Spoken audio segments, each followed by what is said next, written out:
നമസ്കാരം. മലയാളി വാർത്തയിലേക്ക് സ്വാഗതം. ടി.പി. ചന്ദ്രശേഖരൻ വധക്കേസിലെ 3 പ്രതികളെ ജയിലിൽ നിന്ന് മോചിതരാക്കാൻ നടത്തിയ നീക്കത്തിന് പിന്നിൽ പി. ജയരാജനാണോ എന്ന ചോദ്യം ശക്തമാകുന്നു. കാരണം കണ്ണൂരിൽ അക്രമരാഷ്ട്രീയത്തിന്റെ വക്താവായിരുന്നല്ലോ ഒരു കാലത്ത് പി. ജയരാജൻ. മാത്രമല്ല, പി. ജയരാജൻ പാർട്ടിക്കാർക്ക് വേണ്ടി എന്തും ചെയ്യും. മൂപ്പർക്ക് അധികാരമൊന്നുമല്ല വലുത്, അതിനപ്പുറം പാർട്ടിക്ക് വേണ്ടി നിലകൊള്ളുന്ന ആളാണ്. പാർട്ടിക്ക് വേണ്ടി എന്തും ചെയ്തു കളയും.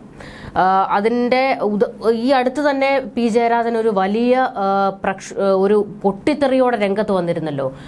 ബോംബ് നിർമ്മാണത്തിനിടെ കൊല്ലപ്പെട്ട CPMകാർക്ക് വേണ്ടി സ്മാരകം പണിയുന്ന സംഭവം വിവാദമായപ്പോൾ അന്ന് പി. ജയരാജനായിരുന്നു കലിയിളകി രംഗത്ത് വന്നത്.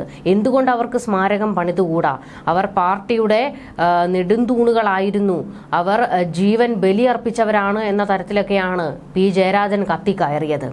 ഒന്ന് ഓർത്തു നോക്കണം, ബോംബ് നിർമ്മാണത്തിനിടെ മരിച്ചവരെ കുറിച്ചാണ് ഈ പറയുന്നത്. എന്തോ വലിയ കാര്യം ചെയ്തിട്ട് കേരളത്തിന് വേണ്ടി അല്ലെങ്കിൽ CPM എന്ന പാർട്ടിക്ക് വേണ്ടി എന്തോ വലിയ നല്ല കാര്യം ചെയ്തതുപോലെയായിരുന്നു പി. ജയരാജൻ അങ്ങ് ചേർത്ത് പിടിച്ചത്.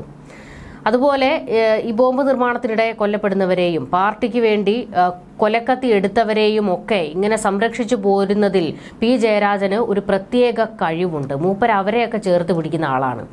ഇപ്പോൾ TPയുടെ കാര്യത്തിലും ഇത്തരത്തിലൊരു സംശയമാണ് ശക്തമാകുന്നത്. CPM സംസ്ഥാന സമിതി അംഗമായ പി. ജയരാജൻ അധ്യക്ഷനായ ജയിൽ ഉപദേശക സമിതിയാണ് പട്ടികയിൽ ഉൾപ്പെടുത്തിയത്. അതുകൊണ്ട് തന്നെ രാഷ്ട്രീയ നേതൃത്വത്തിനും ഈ തീരുമാനത്തിൽ പങ്കുണ്ടെന്ന് വ്യക്തമാണ്. ഏതായാലും ഈ തീരുമാനം ഇനി നടക്കില്ല എന്ന് വ്യക്തമായിരിക്കുകയാണ്.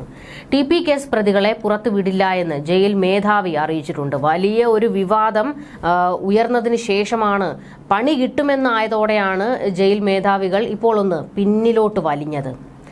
TP വധക്കേസിൽ ശിക്ഷിക്കപ്പെട്ടവർക്ക് 20 വർഷം തടവ് പൂർത്തിയാക്കും വരെ ഇളവ് പാടില്ലെന്ന വിധി നിലവിലുള്ളത് മുഖ്യമന്ത്രി കൈകാര്യം ചെയ്യുന്ന ആഭ്യന്തര വകുപ്പിന് അറിയാത്തതല്ല. കണ്ണൂർ സെൻട്രൽ ജയിൽ സൂപ്രണ്ട് വിചാരിച്ചാൽ മാത്രം പ്രതികളെ മോചിപ്പിക്കാനും കഴിയില്ല. പിന്നിൽ ഉന്നത രാഷ്ട്രീയ ഇടപെടൽ ഉണ്ടെന്നത് വ്യക്തമായിരുന്നു. അതിനിടെയാണ് ജയിൽ ഉപദേശക സമിതിയിലേക്ക് സംശയം എത്തുന്നത്. പട്ടികയെക്കുറിച്ച് പ്രതികരിക്കാൻ ജയിൽ സൂപ്രണ്ട് തയ്യാറാകാത്തതും ദുരൂഹമാണെന്ന വിലയിരുത്തലുണ്ട്. ഉപദേശക സമിതി യോഗത്തിൽ ജയരാജൻ പങ്കെടുത്തിരുന്നോ എന്നതും വ്യക്തമായ കാര്യമല്ല. ജയിലിൽ നിന്നും മോചിപ്പിക്കാൻ നിർദ്ദേശിക്കപ്പെട്ട തടവ് പുള്ളികളുടെ പട്ടികയിൽ TP ചന്ദ്രശേഖരൻ വധക്കേസിലെ 3 പ്രതികൾ ഉൾപ്പെട്ട വിഷയം വൻ വിവാദമായിരിക്കെയാണ് ഇവരെ വിട്ടയക്കില്ല എന്ന് ജയിൽ മേധാവി ഇപ്പോൾ വിശദീകരിച്ചിരിക്കുന്നത്. 10 വർഷം ജയിലിൽ കിടന്നവർ എന്ന നിലയിൽ പട്ടികയിൽ ഇവർ സ്വാഭാവികമായി ഉൾപ്പെടുകയായിരുന്നു. ഈ പ്രതികൾക്ക് ശിക്ഷാ ഇളവുകൾ നൽകരുത് എന്ന ഹൈക്കോടതി ഉത്തരവ് ജയിൽ സൂപ്രണ്ട് ശ്രദ്ധിച്ചിട്ടുണ്ടാകില്ല എന്നും ജയിൽ മേധാവി ബൽറാം കുമാർ ഉപാധ്യായ പറഞ്ഞിരുന്നു. എന്നാൽ ഇതിനപ്പുറത്തേക്ക് രാഷ്ട്രീയ ഇടപെടൽ ഉണ്ടായി എന്നതാണ് വസ്തുത. സ്വാതന്ത്ര്യത്തിന്റെ 75ാം വാർഷികത്തിന്റെ ഭാഗമായി ജയിൽ മോചിതനായി പരിഗണിക്കപ്പെടുന്നവരുടെ പട്ടിക തയ്യാറാക്കിയപ്പോൾ 10 വർഷത്തിലേറെ ജയിലിൽ കിടന്നവർ എന്ന നിലയിൽ TP പ്രതികളും പട്ടികയിൽ വന്നതാണെന്നും ഇദ്ദേഹം പറയുന്നു. TP വധക്കേസിലെ TK രജീഷ്, മുഹമ്മദ് ഷാഫി, അണ്ണൻ സജ്ജത്ത് എന്നിവരാണ് ശിക്ഷാ ഇളവ് നൽകുന്നവരുടെ പട്ടികയിൽ ഇടം പിടിച്ചത്.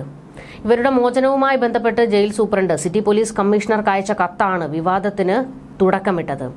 കത്ത് പുറത്തു വന്നതോടെ പ്രതിപക്ഷം വലിയ രീതിയിൽ ഇളകി. ഇതിനിടെ ജയിൽ മേധാവി വിശദീകരണവുമായി എത്തിയിരുന്നു. ഈ കത്ത് ചോർന്നതിൽ അന്വേഷണം നടത്തുമെന്നാണ് ജയിൽ മേധാവി പറഞ്ഞത്. 2022 സർക്കാർ ഉത്തരവനുസരിച്ച് 3 പ്രതികളെ വിട്ടയക്കാൻ ആലോചനയുണ്ടെന്നും അതിനാൽ ഇവരെക്കുറിച്ച് അന്വേഷണം ആവശ്യമുണ്ടെന്നുമായിരുന്നു കത്തിൽ പറഞ്ഞിരുന്നത്. നേരത്തെ വിചാരണ കോടതിയുടെ ശിക്ഷ ശരിവെച്ച് ഹൈക്കോടതിയിൽ നിന്നും ഉത്തരവുണ്ടായിരുന്നു. പ്രതികളുടെ അപ്പീൽ തള്ളിയ കോടതി ഇവരുടെ ശിക്ഷ കൂട്ടുകയും ചെയ്തിരുന്നു. 20 വർഷം വരെ പ്രതികൾക്ക് ശിക്ഷാ ഇളവ് പാടില്ല എന്നായിരുന്നു ഹൈക്കോടതി ഉത്തരവ്. ഇത്തരത്തിൽ 59 പ്രതികളെയാണ് ജയിൽ സൂപ്രണ്ടിന്റെ പട്ടികയിലുള്ളത്. ഇതെല്ലാം ജയിൽ ഉപദേശക സമിതിയുടെ ശുപാർശയാണ്. CRPC 432 അടക്കമുള്ള വകുപ്പുകളാണ് ശിക്ഷയിൽ ഇളവ് നൽകാൻ സർക്കാരിന് അനുമതി നൽകുന്നത്. ഇതിന് നടപടിക്രമങ്ങൾ ഏറെയുണ്ട്.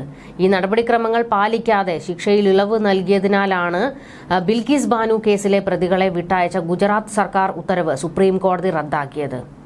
സ്വാമി ശ്രദ്ധാനന്ദ അടക്കമുള്ള കേസുകളിലെ ഉത്തരവുകളിലൂടെയാണ് സുപ്രീം കോടതി വധശിക്ഷ ഒഴിവാക്കുന്ന അവസ്ഥയിൽ ഹീനമായ കുറ്റകൃത്യങ്ങളിൽ ഏർപ്പെടുന്നവർക്ക് ജീവപര്യന്തം കഠിന തടവിനപ്പുറം നിശ്ചിത കാലത്തേക്ക് ശിക്ഷ ഇളവ് നൽകാതെ കഠിന തടവിന് ശിക്ഷിക്കാമെന്ന് വ്യക്തമാക്കിയത്.